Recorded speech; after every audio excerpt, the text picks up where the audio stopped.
Hello and welcome to the Just Another Castle podcast. I'm your host Matt, and with me this week is our resident gaming journalist Eli. Hello, I'm here. How are you guys doing? Good. And our retro aficionado Unoclay.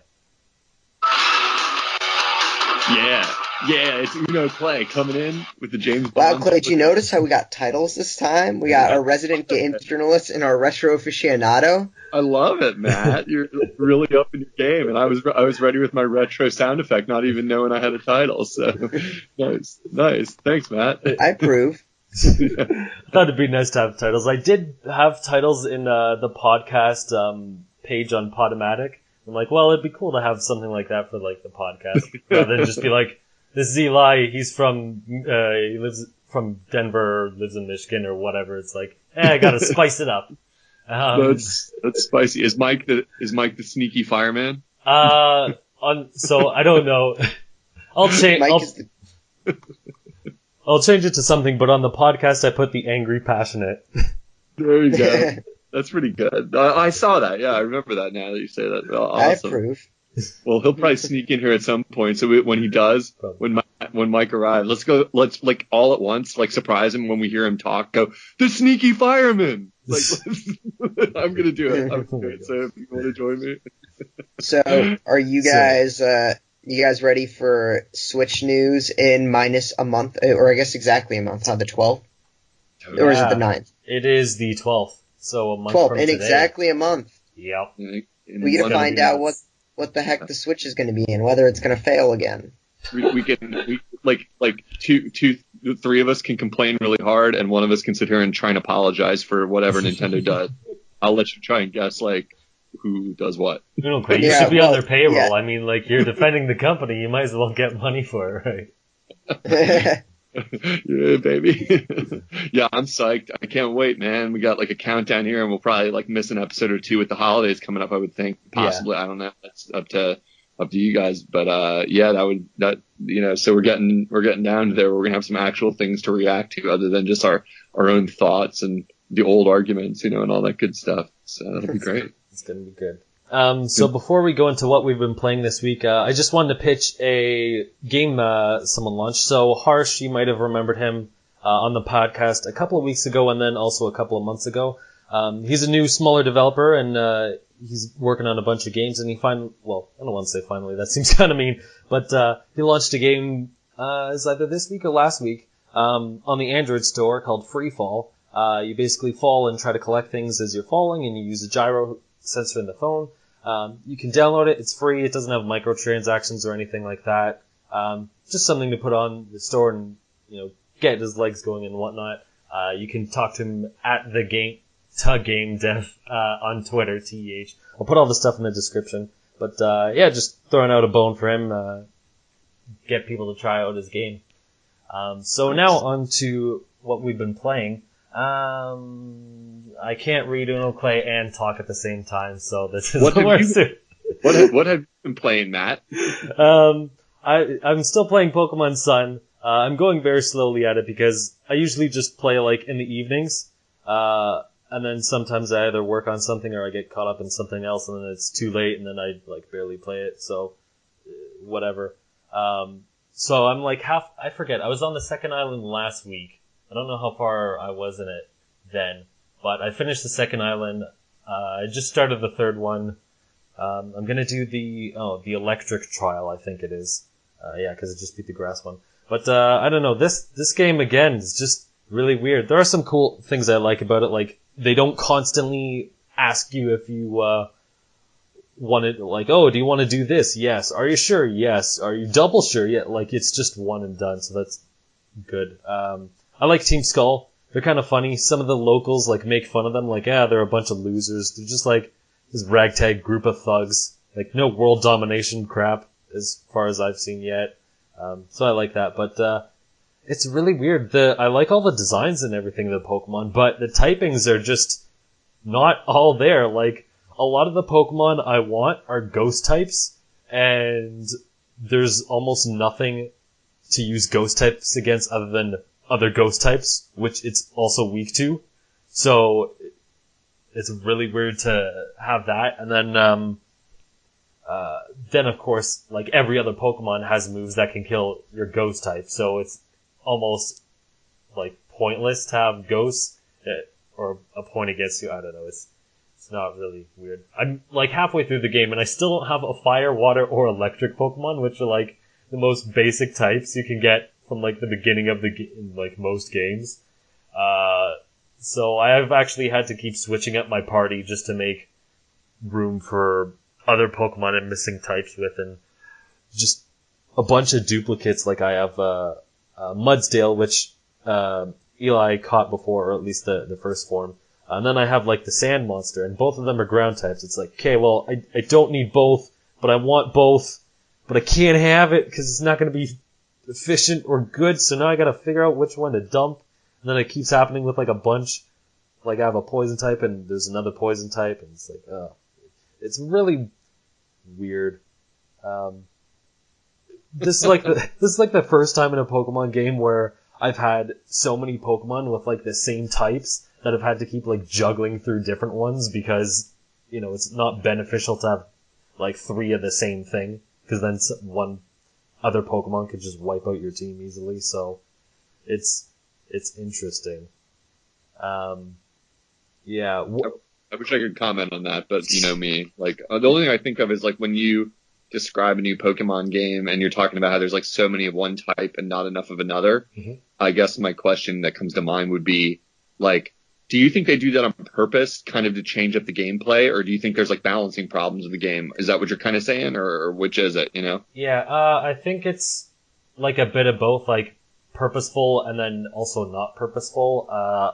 Like the last game, they introduced Fairy type to kind of balance dragons, so they had quite a few Fairy types and added the Fairy typing to past Pokemon so it could like balance the game. And I don't think there were a ton of ghosts. Like I'm sure there was a fair amount, but it wasn't really a common thing, whereas in this game I see it quite a bit. So I'm thinking that they want to make that type more common or more useful, but they also aren't like putting in enough Pokemon that it's strong against other than itself, which is almost pointless to use it at that point. But I think it's a bit of both. Like they're trying to balance the game and make more different types prominent, but then I'm sure there's also other things that have kind of screwed them over, like, oh, maybe this kind of Pokemon doesn't work for this region, or it's just not an idea that fits with the way they're going. So I don't know, for the both, I guess. Gotcha. Eli, here's a question. What the heck is the point of any other Pokeball besides Quick Ball? Because Quick Balls, you can use it you have to use it in the first round for it to be like super effective. And then you can basically catch it like in the first turn and then you're done. I looked at the catch rate of the Pokeballs, and other than the Master Ball, of course, which for Unoclay, you automatically catch it regardless. The Quick Balls have the highest catch rate of anything. It's even twice the catch rate of Ultra Balls. So what's the point of even buying any of the other balls? Like, just so it looks nice? Well, if you can't bring the HP down and it's a Pokemon with a low catch rate, then the Quick Ball probably won't work. But one thing I've noticed, and I don't know if you've noticed it too, but I feel like over the last several generations, it's been easier and easier to catch Pokemon. And I don't know yet whether that's a good thing or a bad thing, particularly legendary Pokemon.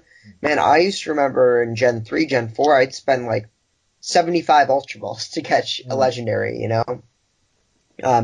And very rarely would it take just a few attempts. And now it's pretty much almost always in your second or third attempt or whatever. You're catching the legendary Pokemon. I don't know what it is, whether the catch rate of Pokemon has gone up, or whether Pokeballs have just gotten better, or whether I'm just delusional. But no, I mean, I see where you're coming from. Quick Ball doesn't always work. I remember I've definitely had instances where it hasn't worked, but I get where your concern is, and it's definitely, if you're just going against a regular Pokemon, just throwing a Quick Ball right at the beginning of the battle is probably your most efficient way of trying to get it quickly. Yeah. Yeah, legendaries definitely have gotten easier to catch. I don't know about the average Pokemon, because it's weird. That obviously I would catch that more than legendaries, but it's not as memorable, I guess.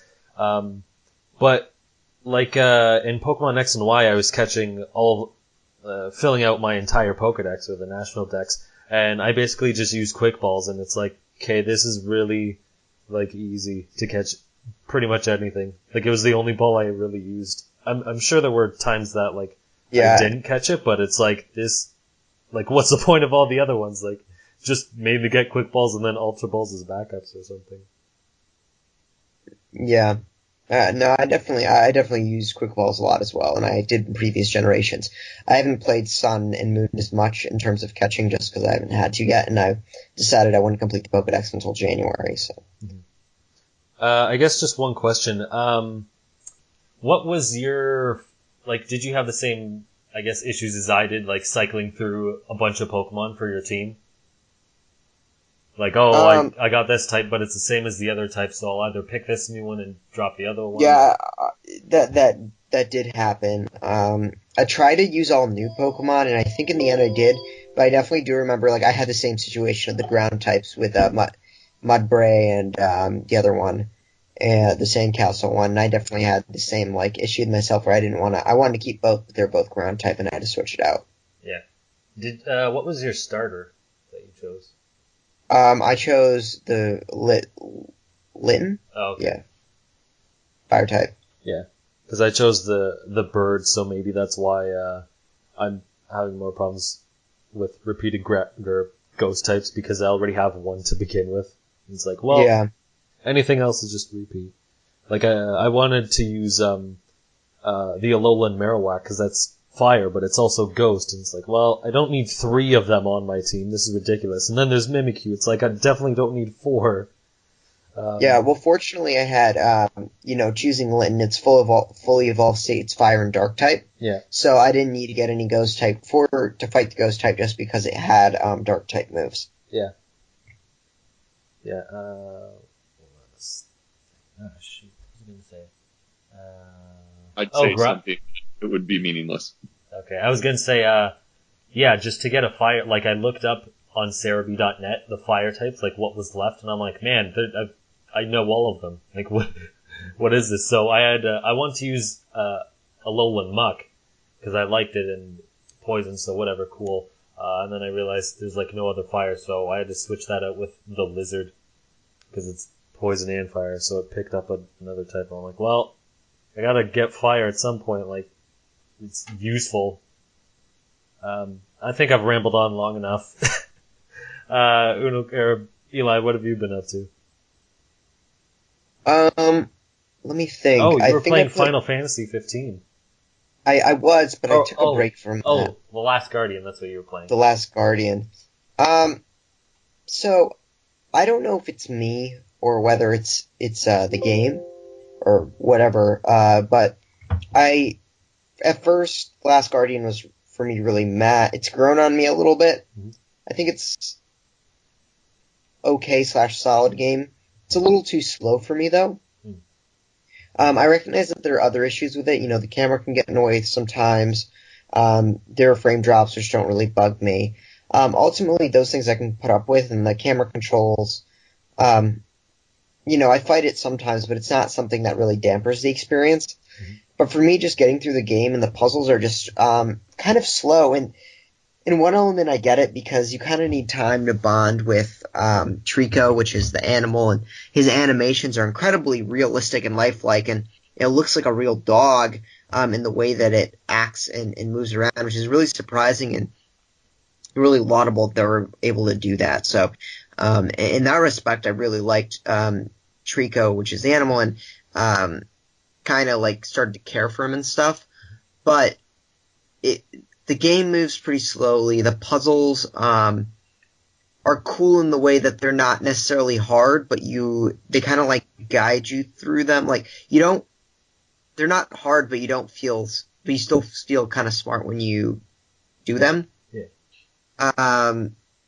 But yeah, it's just a little too slow for me, a little too quiet. Some people call it atmospheric, which I get, but for me, atmospheric games are things like Journey, for example, which is like an hour and a half long. Not that I don't even really like Journey that much. But just as an example, they're shorter games, that really build the atmosphere around it. The Last of Us does it really well too, but that one's more of a violent game. It's not like a calm game. No, And serendipitous one. Yeah, and there's something happening like every 10 minutes or so. Yeah, like you're shooting stuff. Whereas, Journey overtly tries to be a serendipitous game to calm you down, to be this. And The Last Guardian tries to be too, but for, an 8 to 10 hour game plus, it gets to be boring at times. So I've gotten to a point where I'm playing maybe like an hour a day. I'm near the end, I think. So it's fine. I got it for like $38 or something on a special sale. I'll sell it back to Best Buy for $30, so $8 really isn't bad. But I don't know if it's worth $60. So, you were... Sorry, quick question. You were talking about I almost said atmosphere, and how, it's kind of quiet and you have to kind of get into the mood of it. Did you feel the same way with Shadow of the Colossus? Like, were you taken out of that? No, so that's where the difference is in the Shadow of the Colossus, which is probably my favorite PS2 game. I've got to think about it, but I love Shadow of the Colossus. And there were those quiet moments, specifically when you'd be traveling with your horse, looking for the next Colossus. But then, you'd travel for 10 or 15 minutes, and then you'd have a 10 or 15 minute intense strategic battle, which would keep you very activated, very into the gameplay. It's not something you could really sit back on and meander away trying to figure out the solution. Like, it's something you actively have to participate in. And you can die, I think, right, in Shadow of the Colossus? Yeah. Yeah. So these are all things that can happen. So there's risk involved, gets your heart pumping, this and that and the other. I mean, The Last Guardian is quiet the entire time. You're constantly meandering, trying to figure out how to get to the next area. There's few moments, far between, that are very not challenging at all, where your heartbeat will race a little bit because they're enemies. But you don't fight them yourself. You lead Trico. You have to open up usually a passageway or something for Trico to get in and fight them for you. So it's not really as much combat. It's just, there are people coming after you while you solve this puzzle, which really isn't difficult at all. So that's where I think it differs. I've never played Eco, so I can't really compare to that. But that's definitely where the paths diverge between The Last Guardian and Shadow of the Colossus. That's exactly, you basically answered what I was going to ask. I wanted to know if you'd played Colossus and where it kind of related, because I've played about, I don't know, a third to a half of Colossus. It's a good game. It's not really keeping my interest. I haven't gone back to it. It's been months since I played it last. I had never played it before until around last Christmas. I might have mentioned it on here a while ago, but yeah, I think I missed it. I should have played it when it, more in its time. Yeah. Shadow of the Colossus. Yeah, unfortunately, Shadow of the Colossus. I don't think the game aged that well, in the respect that, it's still, I only played it, I think, 3 years ago. I don't remember when I played it, but it wasn't like when it came out. And there's definitely noticeable control issues that you kind of have to fight against at times. Yeah. Camera issues, stuff like that, which isn't very modern. I don't think the gameplay's aged. I think the gameplay would hold up if the controls were modernized.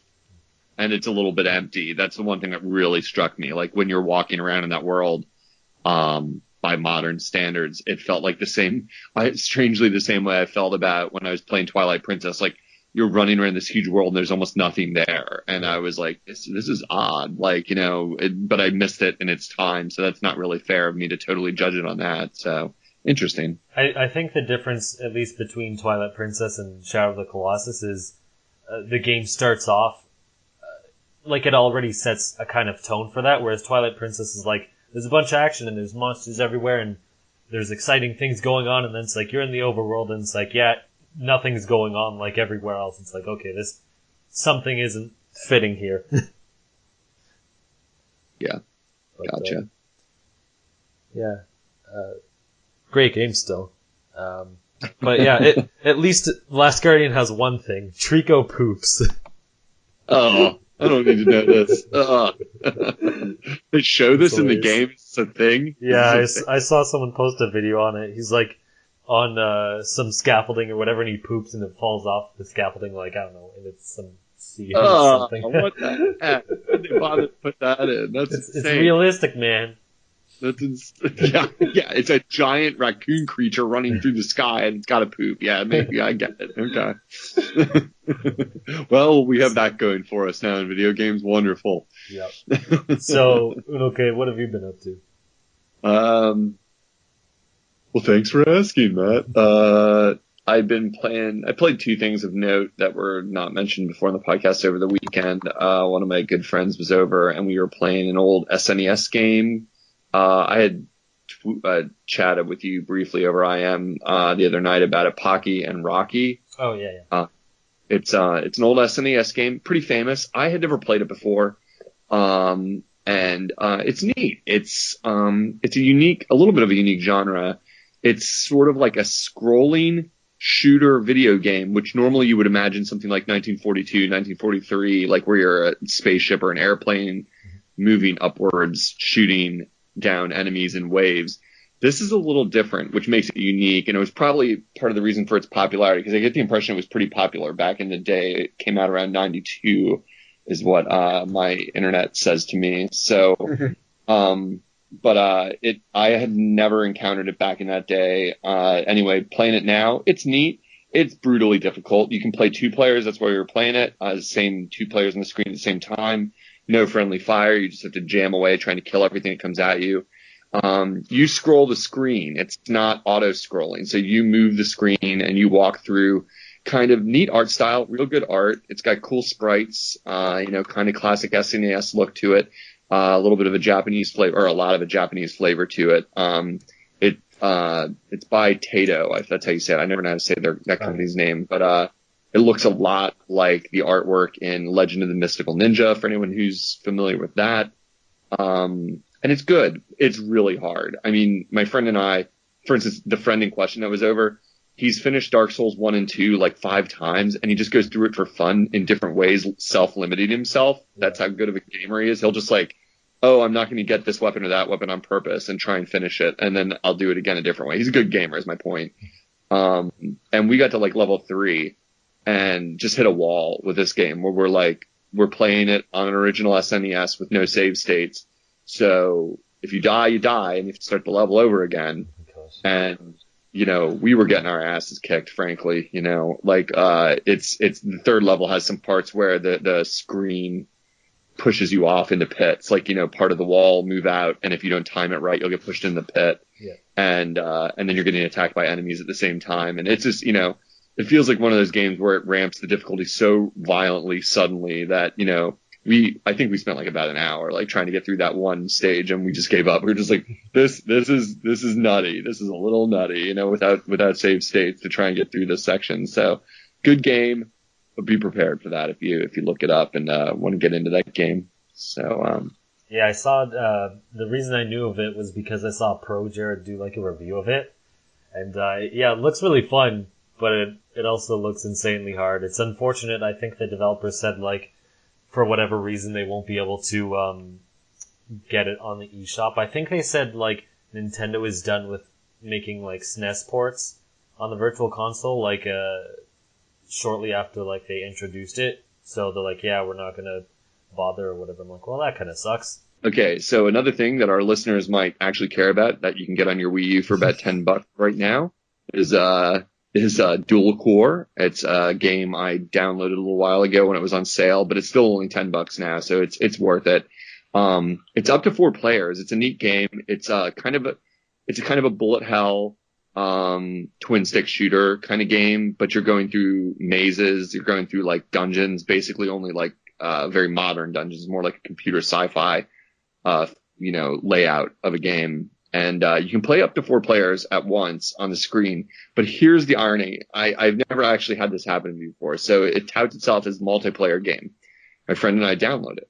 We start playing. We're both psyched. We're like, oh, this is going to be like Smash TV or like, kind of like any classic like twin stick shooter game where you work together, Yeah.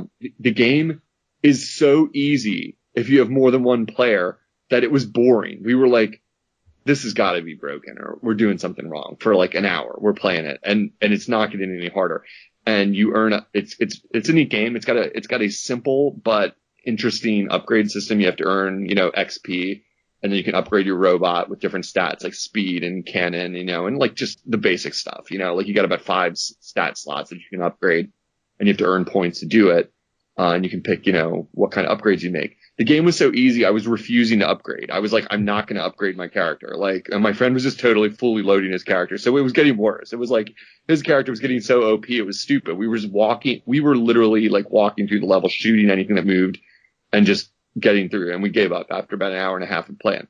I thought, neat game, got great music, great graphics. You guys look it up. It looks good. It sells itself. It looks like everything you want out of a game to play with your friends. But then they didn't balance the difficulty right. Strange, I thought.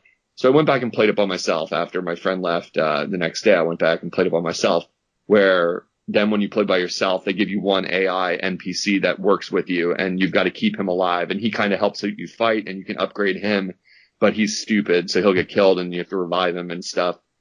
Guess what? The game works great. The game's fun, but irony, it's not a good multiplayer game. It's way more fun, like playing by yourself, because you actually die. You actually have to upgrade your character. You actually have to, play the game. So, it was dual core. It's $10. If you like a twin stick shooter and you kind of want an adventure version of a twin stick shooter where you're like, you solve minor puzzles, you move blocks around, you have to like unlock doors and find keys. You have items on your gamepad like bombs and, other weapons that you activate either like through a sub menu on your screen or through the gamepad. It's cool. It's a good game. Just don't, it's almost, we were joking and we were calling it baby's first twin stick shooter, because, you would have had to be really kind of poor at video games, I would propose, to not find it too easy. But yeah, it's recommended. It's in the eShop. I think it's Nintendo exclusive. So if you want to play it, you're going to have to play it on your Wii U. So, I see it also on Steam, so. It is on Steam. Okay. Yeah, I was just looking at trailers and whatnot. I don't know if it's on any other consoles or whatever, but. Is it multiplayer online for Steam perhaps? I wonder, because that seems to be a core element that they were selling with this game. So I'm thinking that. Yeah, it does say it. Yeah. So. There you go. So if you want the on the couch version, you're going to play it on your Nintendo. If you want the online version, you got your Steam. So thanks for that. So yeah, I think it's worth it. The graphics and the music are great. So if it sounds like something you'd like, you probably want to check it out. So just don't expect it to be hard. Yeah. So I like the art and whatnot. The weird thing I don't like about this, what I'm seeing from this one trailer, is that the bullets move slowly, and I kind of understand because like. You're in an actual level that you move around. It's not auto-scrolling or anything like that. Yeah. It's like an actual world. And that's what made it too easy with 2 players. It's like slow bullet hell. And so that confused me. It's not living up to the hell part of the name. Well, the thing is, I'm playing it by myself. It's bullet purgatory. Well, yeah. Nice. Nicely played. Yeah, I felt the same way. Part of my attraction to it was, in fact, I was like thinking, I've never played one with slow bullets. Interesting. When you play it solo with just the AI computer helping, like as your assistant, you get overwhelmed a lot more than you do when you play with multiple people. Because with 2 players, you're just like able to cover the whole screen with your bullets. I can't even imagine what it would be like with 3 players, or more. So you're not really threatened. Not much. You can kind of work zones on the screen and then like clear it out and move on. And you never really get surrounded, at least at the early levels. And when you're playing by yourself, you get surrounded a lot faster, and you're fighting your way out of situations. So the slow bullets, you stop really noticing it because you're kind of like having to dodge a lot more, and you don't have someone else covering the zone for you as well, because the AI kind of just stands around and shoots and, dies occasionally, and then you have to go revive him and stuff, and he helps, but he's clearly dumb, like he's not a smart AI. So yeah, I hear you. It is slow bullets. But you won't notice it when you're playing it single player as much as you would think. I was realizing that right away as soon as I tried it. So, So speaking of forms of the afterlife, there's a Nintendo game that's called Seasons of Heaven, that's going to be exclusive to the Switch. There's not really much known about it. There's some details. It seems, I don't know, weird. They're a kid with Asperger's and he has a bulldog. I don't really understand what's going on. The description was like in French and then translated, and it clearly did not make much sense. But the graphics look somewhat photorealistic, and I thought that was neat. So just neat to see that on a Nintendo console. It's not going to be like pushing anything hard, but it was just cool to see that.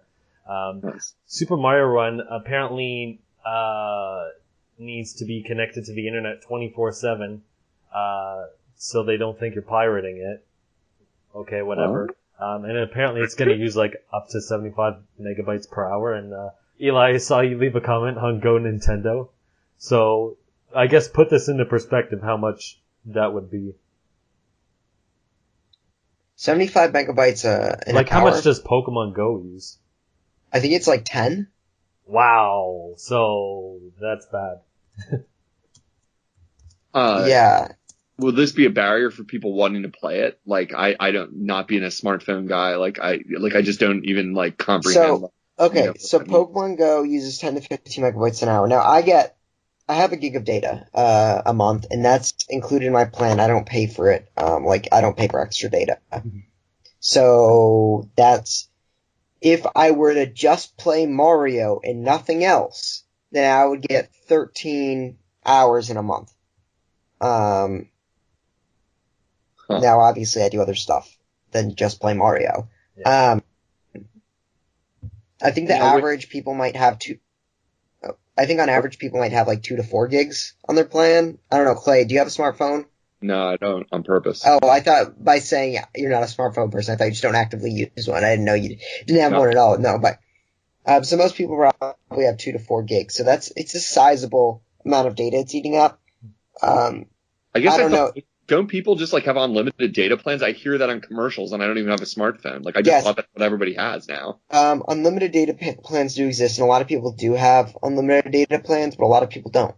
You know, like, I don't know, if half the people, let's say half the people have an unlimited data plan, that still means half the people don't, and they're constrained to a gig or 2 or 4. Gotcha. So, I don't know. I'll probably be playing over Wi-Fi then, whenever it comes to Android. Yeah, I didn't even know that like piracy of apps was a thing. Like that's like this is all like mind. I'm like, oh, you can jailbreak, but like if you jailbreak the iPhone, you can pretty much pirate whatever. Yeah. Huh, interesting. I didn't even know that's a thing. I'm like I'm already like, who wants apps? I'm like, use the real internet, you know. And then like my grumpy old waving cane man self comes out right there. You know, I'm like, apps. Like every time I use one, I just want to throw it across the room. Like this doesn't work right. Like it's still funny that you're the old man, but you're like, use the internet properly. It's like, that's not that old if you're complaining about the internet. I just can't stand it. You use a phone and it's like this crappy version of the internet. It's like look at this janky ass internet on here. I'm trying to press things and look at this YouTube app. Like, I want to kill it. I just want to kill it. I'm like, where's my keyboard? How do I use this? So I'm in my pain. Unoclay's raging. I will say, I don't know how people do it on smartphones because they're tiny, but I have an iPad and I have no problem with it. It's nice big screen, the full keyboard, things are super fast because I have like the newer iPad. So yeah. Do you have a standalone keyboard for your iPad? No. There's the on-screen keyboard.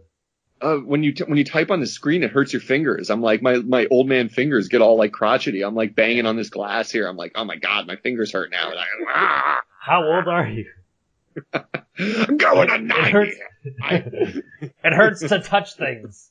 No, my wife has like 2 iPads and I use them for like 3 seconds and I seriously want to break them. I'm like, I'm going upstairs to use a proper computer. I feel like Mike raging about like, says the Mac guy, proper computer. What nonsense. It's like all slow and stuff. You're just like, man, I don't know. I just can't deal with it. We could have a whole nother podcast called Things Clay. So let's move on. Yeah. So here's something I didn't know happened. Apparently they're releasing an Ocarina of Time orchestrated soundtrack on vinyl. Yay. Yeah. Apparently everyone's doing vinyl. Rare's doing vinyl. This I just saw like recently. The hipsters are going crazy. That's crazy. I think it has like 60 something tracks on it, so it's insane. Wow. Yeah, there's a lot. Wow. At least 20. I thought it was something 60 or something huge. I mean, they're a little late to the game, but not really, because I mean, every band now that matters does vinyl, so it's like that's how it goes. I mean, that's it's like the collector's item type idea, you know. It's it makes it more a valuable thing to sell you. So Nintendo's just jumping on that train. So it's what it is. I'm wrong. It's not 60 something tracks. That seemed way too crazy for a record. I don't even know how many songs they hold. It's a 64 piece orchestra. That's what I got caught up on. I don't know how many songs it is. I thought it was maybe like a double disc or something when you said that, because yeah, they're like you can't fit 60 full size songs on any vinyl out there. Period. It would be as big as your house, or even a CD for that matter. Yeah, true. So moving on to some news. This I thought was really interesting. Apparently, a younger team is leading the Nintendo Switch development.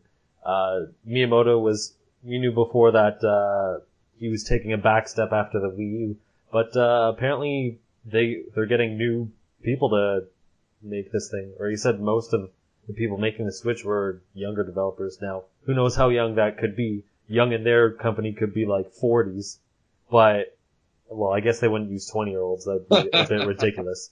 But you make me laugh because you're totally right. Like they're like a younger team, and it's like 50s, yeah. Guys. It's like the new school people. That's the funny thing is that's the way I think. Like that's like me, I'd be like, yeah, it's probably like the younger guys, like the 50-year-olds and stuff. You know, like come on, you know, it's like you can't have the guys fresh out of college doing the new system. Come on, come on, what are you talking about? But I mean, the Splatoon team, I think.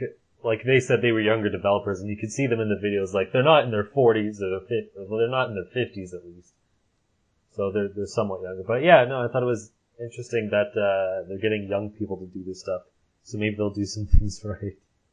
Right. They'll all be like, we should have DLC and charge for it. And they'll be like, oh, it's a great idea. We heard all the young people love that. And like, you know, then look where we'll be now. It's interesting. Yeah, I saw that news item too, and I thought, well, good for you. I mean, they've got to do it. It's corporate culture. Like, you know, famously the Japanese companies, some of them are family oriented, and it really takes a long time to work your way up the ladder. But I mean, their biggest superstars, the ones that invented Nintendo in the modern sense, you know, are getting up there in years. You know, Miyamoto just turned 64, in fact. So, you know, I mean, he's not old, but he's getting up there, you know. So, you know, it's a good thing. They got to get those they got to farm up some young people into, like, you know, seasoned developers for the next generation. So yeah, I think it'll go well. And so the next thing, so Super Mario Run was shown off.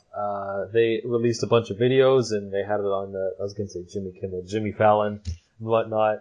I know, well, at least Unoclay can't play it. I don't care incredibly much, but Eli, you're pretty interested in it. I was gonna say pumped wrong. You're interested in it. They showed off, like, you can play as Luigi and Toad and even Yoshi, a bunch of stuff. So, what are your thoughts after seeing all this stuff? Are you getting pumped for it? Sorry, which game? Oh my God. Super Mario Run. Stop catching Pokemon. He's shiny.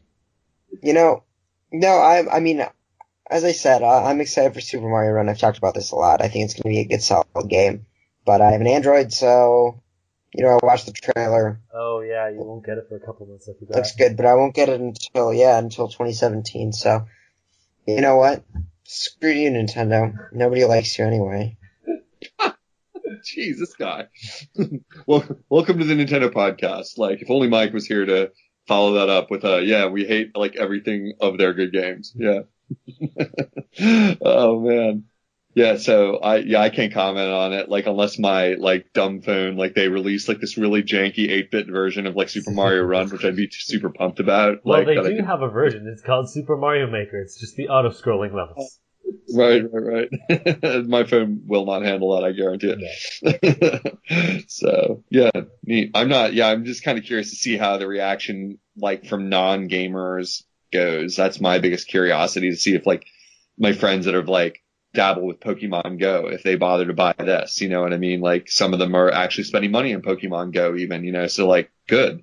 You know, these are not they're not Nintendo gamers, the ones I'm thinking of. They play other systems, but they got into Pokemon, and I'm wondering, well, will this do it? You know, will this catch on with those guys too? You know, even though they got to pay up front to be able to play it. Yeah. So who knows? Because Pokemon Go increased the sales of a bunch of other Pokemon games, so this might have the same effect. I don't know if the people who bought more Pokemon games were fans or if they were new people, so that'd be interesting to see the data on that. But you were talking about Dark Souls before, and rumor has it that Dark Souls 3 is actually running on the Switch, and they're planning to make a trilogy bundle.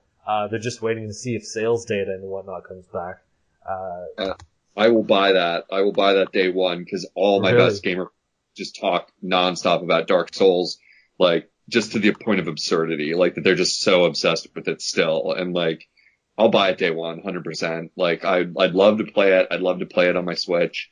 If Nintendo's listening, I'll try to convince everyone I know to buy a Switch, and which will increase your sales by like 20% if I get all 5 of my friends to like. Whoa! This is the Switch we're talking about, not the Wii U. It'll be probably like 10%. Yeah, we'll see. You know, like I'd be super into it. I've literally sat at my friends' houses and watched them play it, and I'm impressed. The game looks awesome. I don't like how complex the upgrading and like the casting systems. I don't even know what to call it, you know, because I don't know the game that well. Like all the menus, you know, it looks like a lot to learn, and that always puts me off a little bit. That I'm like, oh boy, like I'm going to be spending months just learning how to play this fucker, you know. Excuse me. Oops, we just went explicit.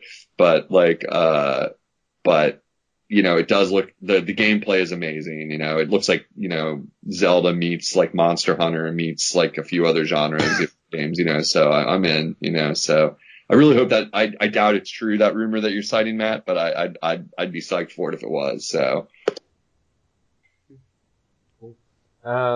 So there's rumors on the dock of Nintendo Switch, and it's somewhat been corroborated by the Jimmy Fallon footage.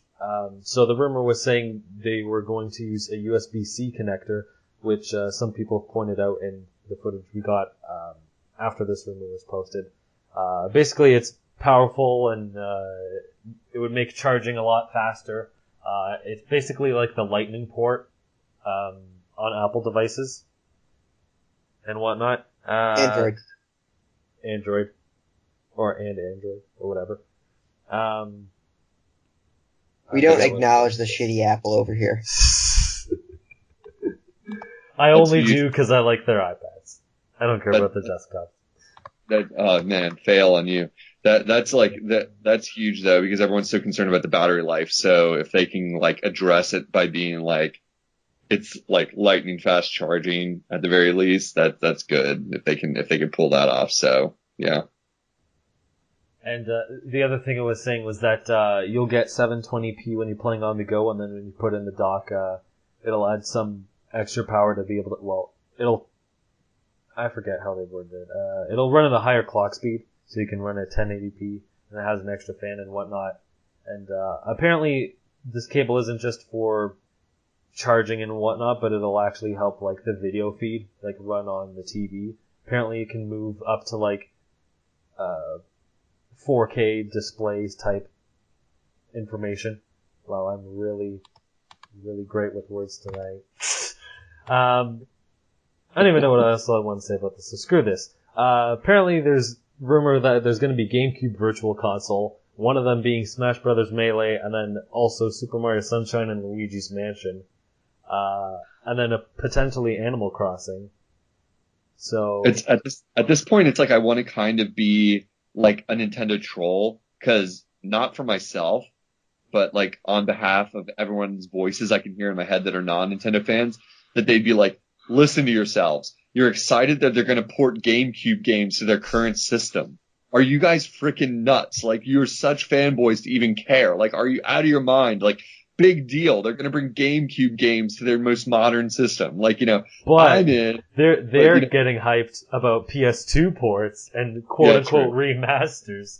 Here's three of the same games from the PS1, blah, blah, blah. I mean, I already own these games, so I don't care too much, and I doubt they'll put anything that I haven't played on there, but anyway, go along.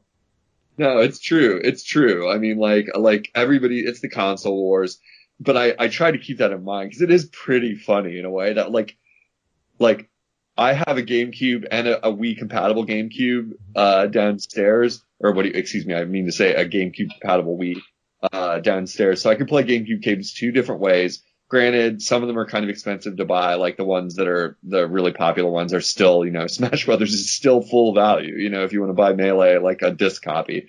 And other big ones, retain their value. I sold a copy of Metal Gear Solid for GameCube last year for $75.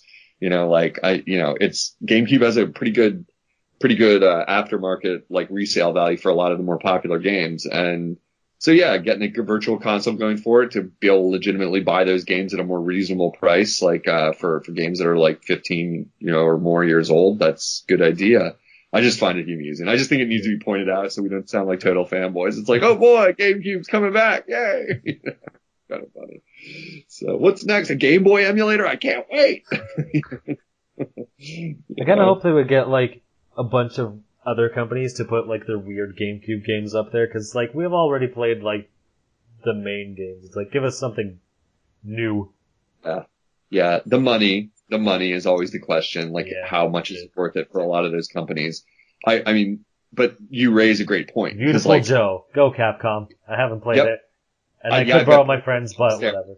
I've got both those games downstairs, and they're both amazing. If you had a GameCube, they're probably not that expensive because they were really popular. And so like you could probably get a copy for a reasonable price, but amazing games, and you should play them. It's absolutely true. So you raise a great point. People in your boat that don't want to go get a GameCube or figure out another way to play it. It's those kind of games I could definitely see coming. Beautiful Joe is top shelf, it's the more obscure stuff that, is it going to be like monetarily viable, or the licensing for those third parties to like get those games onto a new system, is it really going to happen? It's pretty doubtful for the second and third tier stuff, but I'd be down. I was just looking at like one of the more valuable GameCube games out there is called Cubivore, and I had never even heard of it, and the resale market for it is nutty, like to try and buy a copy of it. So it's just like, I guess I'll never play that unless they re-release it, or I want to get a Dolphin emulator running or something like that, so yeah, it would be great if they capitalize on it. So I'm down with that rumor, because, GameCube's kind of been, and since Mike's not here, I can say, and maybe we get our Mario Sunshine remaster, so I'd be down. So, I'd be down for that. So I looked up Cubivore just to see who made it, and apparently Intelligent Systems partly made it. So that's weird. Yeah. I did not know that. It's I don't even know much about it. I just know that it's one of those games. It's like notoriously expensive now, that if you wanted to play it, well, gonna have to pay the piper big time, like you're not gonna run across that one at a garage sale unless you get really lucky. Yeah. You know what they should do, since they're not doing Chibi Robo properly, they should just put the GameCube version up there. That's a game that's on my to-buy list at some point. I don't know if it's particularly expensive or not, but I've had it on my to-buy list for a long time because I've heard it's great. I've heard it's unique. And although, GameCube is showing its age in the graphics department for a lot of games, like, I trust that if it's really a good game, it'll still hold up and it'll still be fun. So it's one of those games I've been thinking about for a long time, and I'll pick up one of these days. Same with Star Fox Assault on GameCube. I've never played, and like I've heard it's one of the best, so I'm looking forward to that at some point. So, Nintendo, hear me, like get us a virtual console where we can play this stuff. So. So I think this will be the last piece for tonight. One of the most interesting things to come out this week. So we all know Nintendo is making Universal attractions, but they finally showed off a little teaser image of what they want the park to look like, but there were also patents that I guess were leaked, I guess they're not leaked, whatever. Patents that were revealed about some of the attractions they have. So they're both rides, or roller coasters, whatever you want to call them. The first one is Mario Kart, like it lists that in the description. Basically, it's Double Dash the ride. So you have a car on rails. The person in the front is the driver that controls like the wheels and the gas and the brake. And then the person in the back has a bunch of buttons. They can control boost, bounce their car. I don't know why. Apparently they're pimps. Or they can press a button to affect another person's car. So I'm guessing it's like the item button. Like, I guess maybe it just glows if you get to a certain point. You can like throw an item at someone. But yeah, it sounds, yeah. And here, I'll show you the link. the cool part of the patent is some of the pictures. So for the Double Dash one, it's not just like you're on a straight track. Like the back of the car actually swings out so you can drift.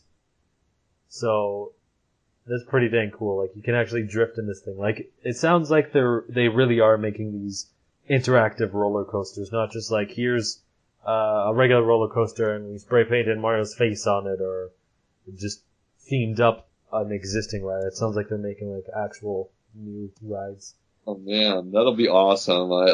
People will go nuts for that. That'll be really funny. I mean, I don't know what their marketing like income for Nintendo will be on that to like license these properties out and like how the money's going to work. But hey, keeping their IP in the public eye is good. I like that the news article that you sent me that talks about this says it might be Mario Kart and Donkey Kong themed attractions. And all I imagine immediately is like, I hope they build a giant set of girders and that you have to run up it while flaming barrels fall down on your head. Like, I'm like, I will love this. This will be the greatest thing ever. So, come on. Like what other kind of Donkey Kong themed attraction are you talking about? Don't cheese out here. Like, I want some true danger. I want a giant monkey in a cage or a whatever, a princess on a platform or whatever. I just want it to be like true Donkey Kong in real life. So. Well, actually, the thing about the Donkey Kong one, it's not based off the arcade. It's based off of the I guess the SNES games. But it's a minecart level. And it's basically, like, it doesn't say Donkey Kong, but based off the description, it basically is. So, you're in a minecart, and you obviously move on a track, but the interesting thing about this is, just like the game where there's broken pieces of the track and you have to, like, jump over it, that's gonna happen here. So, basically how it works is you're on one track, and you have, like, this arm attached to a track underneath you. So the cart that you're in isn't really controlled by the track it's on. It's controlled by something underneath. So there will be brakes on your track. And then like the track will move as if you're like jumping over the thing, even though like it's technically not doing that, but just to like simulate it. I think that's the coolest ride. Well, I mean, if as many people die in these real life rides as they do in the minecart levels in original Donkey Kong Country, like it's going to be a bloody so at this Universal theme park. It's front page news. Yeah. Crazy.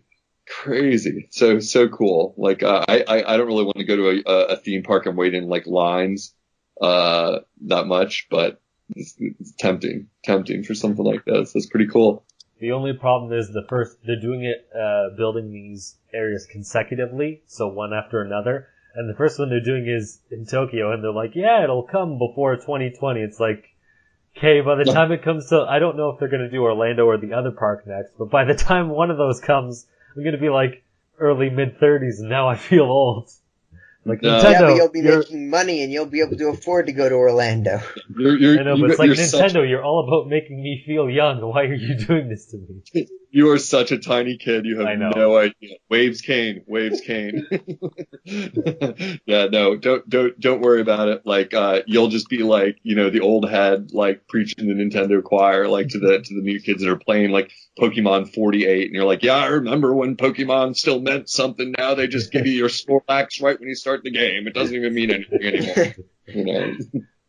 Snorlax is a Pokemon, right? Yes. What's even funnier is that in the Sun and Moon, they actually give you a Snorlax when you start the game. I totally nailed it! I mean, you gotta download it through a code or whatever, but still. It must be subconscious learning from listening to you guys talk about it, like zoning out and just going into my subconscious. Like, I'm like, oh my god, now I know about Snorlaxes. Sweet suffering Snorlaxes. Great. Would you be up for these rides, Eli? Or, wow, Eli. I mixed both of your names, Unoclay and Eli, at the same time. Eli, would you be up for these? I didn't even notice. No, yeah, I would. I'm looking forward to see what it is. I'm probably not going to go to Japan for it, but we'll see. I think it seems like they're putting a lot of game design thought into designing these rides, so that's definitely a good thing. Mm-hmm. Yeah, it's going to be really cool. Are you guys, what a total slacker. Not going to Japan to ride an amusement park ride? Like, come on, oh my gosh, I can just imagine Game Explain, like, we're reporting in Japan to go to this park. Where's your devotion, bro? Where's your devotion to big games journalism, man? Come on. How geographically impaired, and I'm not going to bother looking on the map now, but how far are you guys away from like the closest Universal? I'm assuming Orlando is closer. Where are they? I don't actually know. Like one is Orlando and one is I forget where. One is LA and one is Orlando. Hey, well, I go to E3 every year, so I'm LA, always so within. that's close. Whenever I go to LA, I'm right there. Yeah. I mean, like we're both currently technically far closer to the Orlando one, but it's a really far distance. Like for both of us, that's like that's 25 hours away from me, like by driving. Like and for Eli, even more. About the same. Yeah, like so. I mean, like I travel a lot, so if the problem is, it's going to be really hard to convince my friends. Like, hey, we should go get this, wait in lines, and pay a lot of money to get into a theme park where it's going to be packed with freaking kids, and then wait in line. Get this, guys, hold on to your hats. A Mario themed ride. Like, I'm gonna have a hard time selling it to my friends. Like, maybe my wife. Who knows? Like, we'll see. So. But maybe someday. Maybe someday. I don't go to a lot of amusement parks. I was actually at one in Montreal that was pretty sweet about 2 years ago, and it was awesome and rode some roller coasters. But it was the first time in probably like five years or more that I'd ridden a roller coaster. So I could see getting into it, if I could get the chance. You should have gone to the West Edmonton Mall. It's like the biggest mall. I don't know in how many places. At least in Canada, it has an indoor roller coaster. That's how big it is. Wow, that's pretty crazy. I've never gone, but I've heard. Not aware of that. Yeah. Neat. That's crazy. Yeah, I think that'll about wrap it up for this week. You can find me at the Mango Viking on Facebook, Twitter, and YouTube, and I post weekly updates about what I'm doing. Eli, where can people find you? You can find me on Twitter at Paul Salon, and then find me at NintendoEnthusiast.com. Cool. And Unoclay, where can people find you? People always still can find me over at our classic spot at myign.com. I'm still Unoclay1 there. I'm one of like 4 users. We're dropping like flies. And I want to leave you all with every sound of someone being punched in GoldenEye 007 from N64.